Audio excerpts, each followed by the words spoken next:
Assalamualaikum warahmatullahi wabarakatuh. Di sini saya akan mempresentasikan hasil wawancara saya dengan narasumber wirausaha dan rencana usaha yang akan saya lakukan. Namun, sebelum saya mempresentasikan, perkenankan saya Ina Sofiatus Hotija, NIM 186400045.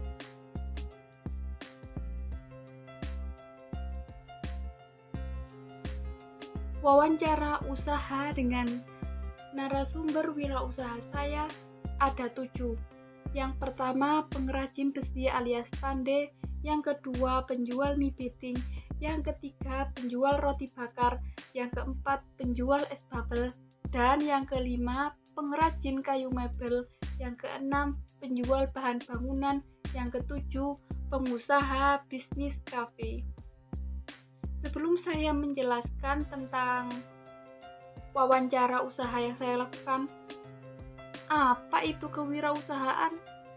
Kewirausahaan adalah semangat, sikap, perilaku, dan kemampuan seseorang dalam menangani usaha atau kegiatan yang mengarah pada upaya mencari, menciptakan, serta menerapkan cara kerja, teknologi, dan produk baru dengan meningkatkan efisiensi dalam rangka memberikan pelayanan yang lebih baik atau memperoleh keuntungan yang lebih besar.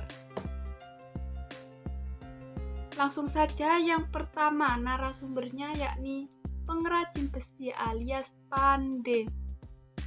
Di sini saya berwawancara dengan narasumber Pak Muhammad Tufail Basyarail dari Sidoarjo. Beliau lulusan SMA namun semangatnya cukup tinggi. Untuk sejarahnya, beliau membuka usaha pengrajin besi. Sejak zaman buyut, darah pandai sudah turun-temurun. Bukan diwariskan usahanya, melainkan keahlian dalam dunia perpandaian. Jadi jiwa-jiwa pandainya itu loh.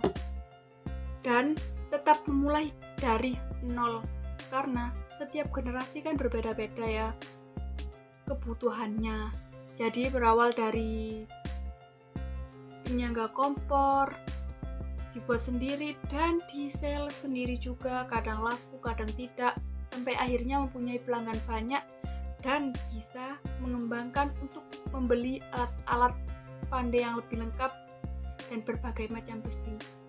Perjalanan tersebut tentunya tidak singkat, memakan sekitar 10 tahun untuk bisa sukses seperti sekarang. Nah, ini dia ada gambarnya.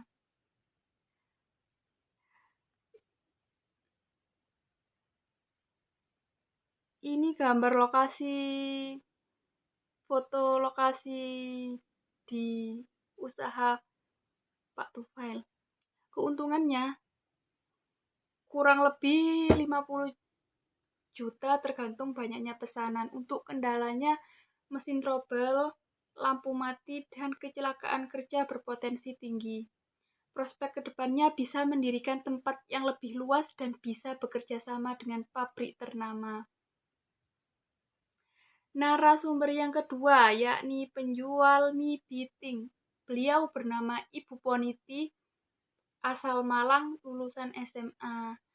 Beliau biasanya berjualan di depan SMA 9 di Jalan Soekarno-Hatta.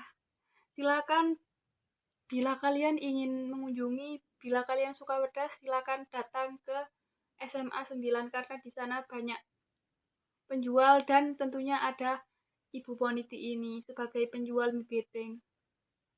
Untuk sejarah penjualan mie beting Bu Poniti, usahanya dirintis sejak Oktober 2020 dengan latar belakang adanya COVID-19.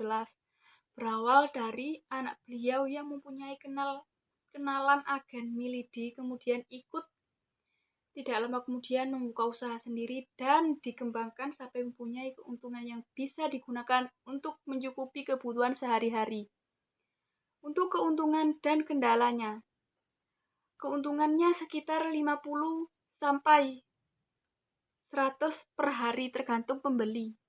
Untuk kendalanya tidak bisa naik motor sendiri dan kalau hujan pembelinya berkurang. Ibu Poniti ini termasuk orang yang tidak muluk-muluk karena dengan keuntungan 50-100 pun beliau tidak mengejar target yang lebih tinggi lagi. Untuk prospek kedepannya bisa membuka cabang yang lebih luas di seluruh kota tentunya dan semakin terkenal juga memiliki peminat yang semakin banyak. Langsung saja narasumber yang ketiga yakni bisnis roti bakar. Ini teman saya sendiri, M. Panji Wicaksono, mahasiswa UIN Malang. M. Panji Wicaksono ini aslinya Pasuruan, namun karena dia kontrak di Malang dan kuliah di Malang, jadi dia membuka usahanya di Malang juga. Roti bakar. Usaha ini bernama Premium Toast Malang. Adapun sejarahnya berawal dari inisiatif membuka usaha sendiri karena sudah dibekali pengalaman yang cukup sehingga bisa mendirikan usaha roti bakar. Keuntungannya gaji kotor sekitar 150 per hari. Untuk kendalanya kurang publikasi dan target pembeli belum banyak. Untuk prospek ke depan, berakhirnya pandemi bisa meningkatkan pembeli. Targetnya yaitu mahasiswa dengan daya jual yang baik dan pas di kantong sehingga lebih laris lagi. Narasumber yang keempat, pengusaha es bubble, Pak Juanda. Alamat Pasuruan, usia 42 tahun. Sejarahnya yakni awalnya Pak Juanda ingin membuka usaha peternakan, namun karena keterbatasan modal dan memiliki peminat bubble yang marak saat ini, akhirnya memutuskan untuk menjual es bubble dengan tujuan menambah dana membuka usaha peternakan. Ternyata keuntungan jual es bubble cukup besar sampai ada 2 pegawai. Keuntungan dan kendala. Keuntungannya kalau laris bisa mencapai 500.000 sehari. Kendalanya tenaganya kurang kalau tidak ada pegawai, terus usahanya musiman. Prospek kedepannya semakin laris dan membuka cabang yang banyak. Untuk yang kelima, pengrajin kayu alias mebel. Bernama Pak Muhammad Faisal Akbar, asal Sawo Jajar Malang, usia 54 tahun. Saya kenal beliau karena beliau adalah orang tua teman saya, jadi saya bisa mewawancarai beliau untuk saya jadikan narasumber. Dan ini dia gambarnya, beliau kirim, dan ini lokasinya. Sejarahnya berawal dari ikut kerja mebel milik saudara setelah punya pengalaman dan mengerti banyak hal tentang dunia permebelan, akhirnya berinisiatif membangun mebel sendiri. Mebel tersebut bernama Mebel Sumberjati. Untuk keuntungannya tergantung barang yang dijual. Menjual berbagai jenis perabot rumah tangga dengan gaji kotor sekitar 150.000 sebulan. Untuk kendalanya saat sepi pelanggan tidak ada yang pesan. Prospek kedepannya ingin semakin maju, bisa bekerja sama dengan pemilik perumahan atau instansi yang lebih besar sehingga bisa pesan mebel di sini. Yang keenam, pengusaha toko bangunan. Beliau adalah Pak Muhammad Masfak Asfa. Alamatnya Singosari, Malang. Beliau juga usianya 50 tahun. Beliau juga ayah dari teman saya, teman SMA saya. Dan kebetulan beliau mau untuk dijadikan narasumber wawancara saya ini. Usahanya bernama UD Kota Baru. Sejarahnya berawal dari menjual alat-alat pertanian dan peternakan seperti celurit, cangkul, dan lain-lain di Karanglo. Setelah dana terkumpul, akhirnya menambah jualan bahan bangunan dan membuat toko sendiri di rumah. Untuk keuntungan dan kendala, keuntungannya paling sedikit 1,5 juta sebulan. Kendalanya sepi pelanggan. Prospek ke depan sama seperti mebel tadi, bedanya kalau ini untuk suatu menjadi distributor tetap, misal bekerja sama dengan suatu proyek pemasok bahan bahan bangunannya dari toko bahan bangunan ini. Jadi kalau yang tadi itu untuk mebelnya, kalau yang ini untuk bahan bangunannya. Yang terakhir, bisnis cafe. Pak Adam Wibowo, Surabaya, 48 tahun. Bernama Ras Cafe, sejarahnya berdiri pertengahan Januari 2021. Sebelumnya membuka usaha toko sembako. Saat itu ingin membuka kafe karena melihat anak muda banyak yang suka nongkrong. Akhirnya setelah dana terkumpul, alhamdulillah bisa mendirikan kafe meskipun dengan cara yang tidak mudah. Keuntungan dan kendala. Keuntungan sekitar 400 sampai 600 per hari tergantung pembelinya ya. Wah, ini banyak banget sih. Untuk kendalanya komplain pelanggan, pegawai tidak becus, dan keluar masuk keuangan tidak masuk target. Untuk prospek kedepannya, ingin merubah style atau model kafe ini, baik tempatnya maupun menu makanannya dan lain-lain, agar punya ciri khas dan beda dari yang lain. Nah, sekarang kita akan membahas tentang rencana usaha yang akan saya lakukan. Di sini saya akan melakukan rencana usaha keripik pisang. Pendahuluan mencakup tujuan dan manfaat. Yang pertama itu ya, yang kedua, aspek produksi mencakup alat dan bahan serta cara pembuatannya. Yang ketiga, aspek pemasaran.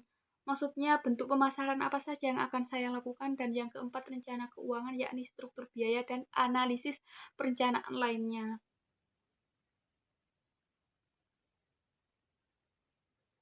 Sebelum saya membahas lebih jauh tentang rencana usaha saya akan menjelaskan latar belakang apa sih kok saya ingin membuka membuka usaha keripik pisang. Karena kan rumah saya di pedesaan dan banyak petani pisang yang banyak, tapi karena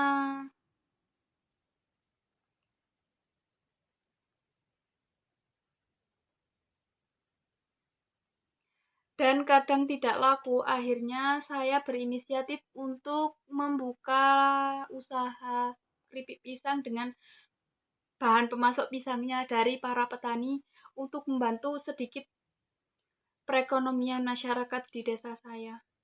Tujuannya untuk menumbuhkan semangat berwirausaha, terutama bagi saya sendiri. Yang kedua, membuka lapangan kerja. Yang ketiga, memanfaatkan hasil alam dan mengembangkan kreativitas usaha.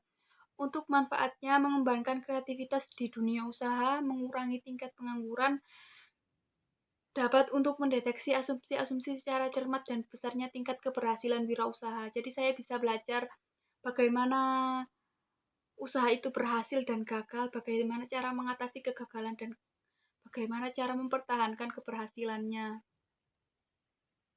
Untuk kegiatan usaha yang akan saya lakukan, yang pertama alat dan bahannya. Alat bahannya yakni pisang, air, tepung terigu, penggorengan wadah, pisau, spatula, plastik, kemasan, gula, garam, dan minyak goreng. Cara pembuatannya yang pertama, kupas kulit pisang lalu iris tipis.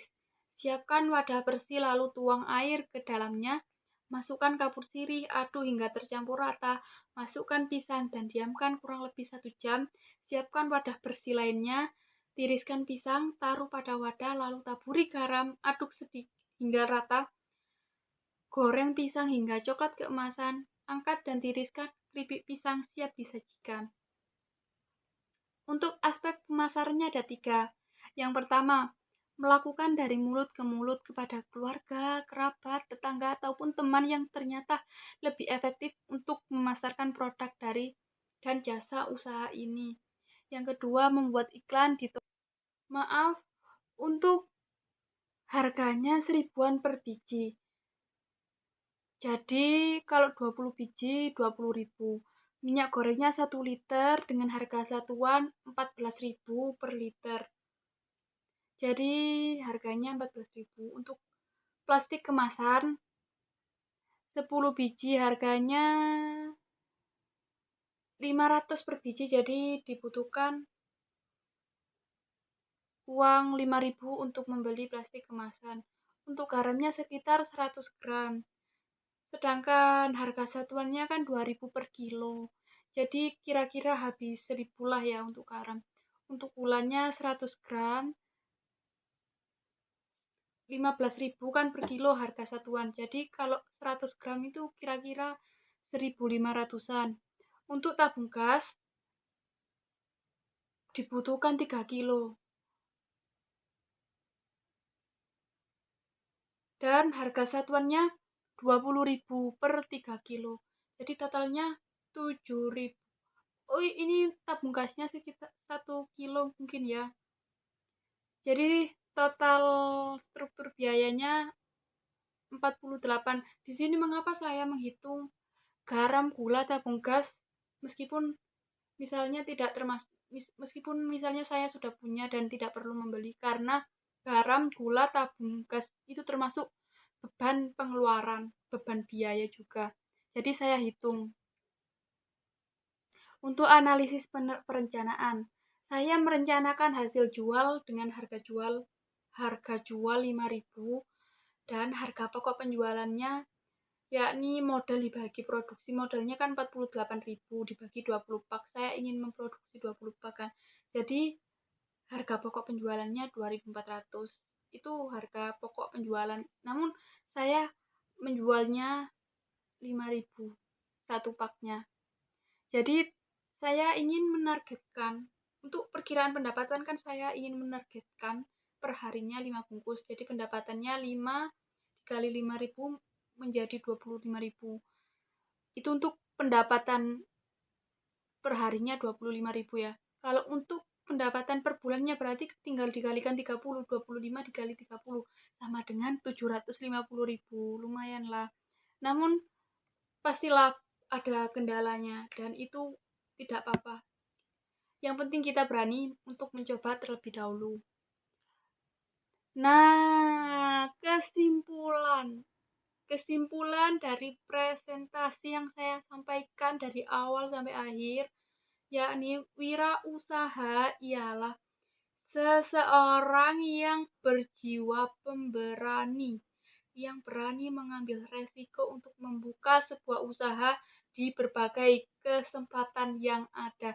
Jadi jangan takut dulu, langsung aja dicoba dulu. Kalau takutnya didulukan, nanti nggak mulai-mulai, nggak sukses-sukses. Nah, ini saya mencatat poin penting dari matkul kewirausahaan ini, atau poin penting kewirausahaannya juga boleh, terserahlah ya. Membudayakan perilaku, sikap, dan semangat berkemampuan dalam berwirausaha, agar ketika kita melihat kesuksesan orang lain, kita akan belajar untuk berperilaku menjadi orang yang sukses.